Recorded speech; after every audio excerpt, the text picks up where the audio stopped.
नमस्कार, स्वागत है आप सभी का। मैं हूं अविनाश पांडे। आज के अंक शुरुआत करते हैं एक शेर के साथ में। खुद पुकारेगी मंजिल तो ठहर जाऊंगा, वरना खुददार मुसाफिर हूँ गुजर जाऊंगा। दोस्तों, जिस तरह से देश में गरीब मजदूरों की स्थिति है, लगातार लॉकडाउन के बाद अब वो लगातार अपने गांव की तरफ पलायन कर रहे हैं, उन सभी विषयों को लेकर आज विशेष चर्चा होगी। सबसे पहले अब तक के महामारी के आंकड़ों पर निगाह डालते हैं। विश्व की बात करें तो 40,60,368 कोरोना महामारी के पेशेंट पूरे भारत में, पूरे विश्व में पहुंच चुके हैं। तो वहीं इस महामारी से अब तक 2,87,355 लोगों की मौत हो चुकी है। तो वहीं सुखद खबर यह है कि अब तक इस महामारी से 15,29,606 लोग ठीक भी हुए हैं। वहीं भारत की स्थिति दिन प्रतिदिन लगातार खराब होती जा रही है। बात करें अब तक 70,827 कोरोना महामारी के पेशेंट पूरे भारत में पाए गए हैं, जिसमें 2,294 लोगों की मौत हो चुकी है। तो वहीं 22,549 लोग अब तक ठीक भी हुए हैं। दोस्तों, महाराष्ट्र की स्थिति, मुंबई की स्थिति लगातार खराब होती जा रही है। अब भी कोरोना महामारी का हब मुंबई मेट्रो सिटी बना हुआ है। बात करें महाराष्ट्र की तो 23,401 लोग पाए गए, तो वहीं 868 लोगों की इस महामारी से मौत हो चुकी है। दोस्तों, गुजरात मॉडल जो कि बहुत ही प्रसिद्ध है मोदी जी के लिए, उस गुजरात मॉडल की बखेड़ा उड़ने लगा है। बात करें अब तक 8,541 कोरोना महामारी के पेशेंट पाए गए हैं, तो वहीं 513 लोगों की इस महामारी से मौत हो चुकी है। बहुत ही चिंता का विषय। वक्त का ये परिंदा रुका है कहाँ, मैं था पागल जो इसको बुलाता रहा। 4 पैसे कमाने में आया शहर, गाँव मेरा मुझे याद आता रहा। दोस्तों, जैसा कि शुरुआती दौर में, लॉकडाउन के शुरुआती दौर में गरीब मजदूरों के लिए कोई व्यवस्था नहीं किया गया था, लेकिन अब केंद्र सरकार और राज्य सरकार दोनों की नींदें जागी हैं। लगातार ट्रेनों की व्यवस्था कर रहे हैं, वह परमिशन अन्य दे रहे हैं। लेकिन ये जो सिस्टम आप देख रहे हो, जिस तरह से गरीब मजदूर बड़ी संख्या में पलायन कर रहे हैं, उनको पैसा नहीं मिल, उनको कोई व्यवस्था नहीं है, उनके पास पैसा नहीं है। इसके बावजूद भी जो ट्रेन व्यवस्था दी जा रही है, उस पर भी सरकारें, चाहे राज्य सरकारें हों, वो उनसे पैसा वसूल रही हैं।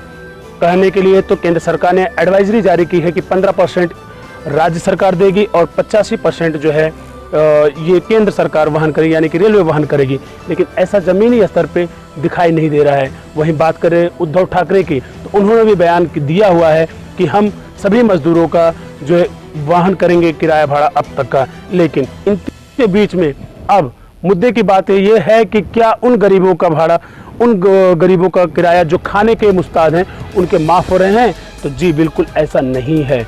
आप ये हमारे पीछे जो दृश्य चल रहा है, आप देख सकते हैं किस तरह से भूखे लोग, परेशान लोग लगातार छोटे छोटे बच्चों के साथ में, मासूम बच्चों को हाथ में लेकर पैदल निकल पड़े हैं, टेम्पो से निकल पड़े हैं और अन्य साधनों से जिसको जैसे मिल रहा है वैसे निकल पड़े हैं, अपने गाँव की तरफ पलायन कर रहे हैं। लगातार जानवरों से बदतर स्थिति है।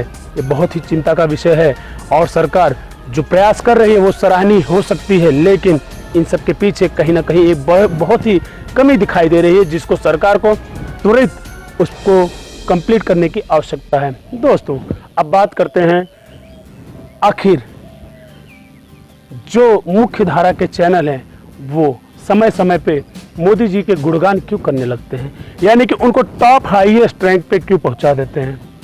जहां एक तरफ कोरोना महामारी से भारत विफल दिख रहा है कंट्रोल करने में, लेकिन वहीं कुछ न्यूज़ चैनल हैं जो कि प्रधानमंत्री मोदी को 79% सक्सेस पीएम, यानी कि उनकी ख्याति बढ़ी है, इस तरह की न्यूज़ें चलाया करते हैं, जिससे लोग भ्रमित हो जाएं और मोदी जी की जो शैली है, उनकी एडवर्टाइजिंग की शैली है, वो बरकरार रहे और लोगों में उनके काम को लेकर जो गलत सूचना है, यानी कि उनकी जो ख्याति है, उसको उसमें बट्टा ना लगे। ये लगातार प्रयास किया जाता रहा है।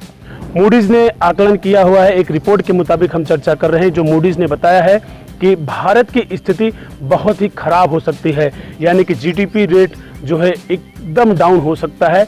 इसके पीछे नरेंद्र मोदी की लेट लतीफ़ लिए गए सारे फैसले बताए जा रहे हैं।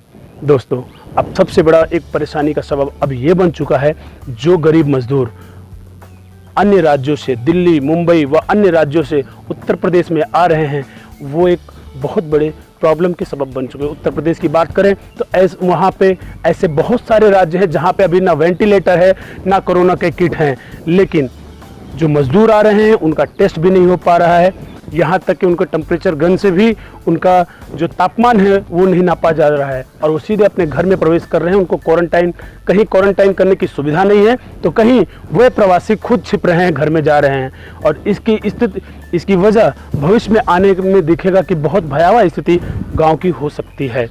इस पे चाहे उत्तर प्रदेश की सरकार हो, चाहे बिहार की सरकार हो या अन्य राज्य की सरकार हो, जो पलायन करके गरीब मजदूर आ रहे हैं, उनको प्रॉपर कम से कम 14 दिन का क्वारंटाइन हो सके और उनको प्रॉपर ट्रीटमेंट दिया जाए, जिससे कोरोना महामारी गांव खेड़ों में ना फैले। इस पर विशेष ध्यान देने की आवश्यकता है। और आप भी अपना ख्याल रखिए, अपने घर से जब भी निकलिए तो मास्क पहन के निकलिए व ज़रूरी हो तो ही निकलिए, अन्यथा घर से मत निकलिए, क्योंकि ये एक ऐसी महामारी है, आप सुरक्षित तो हम सुरक्षित। तब तक के लिए नमस्कार, फिर मिलेंगे जल्द।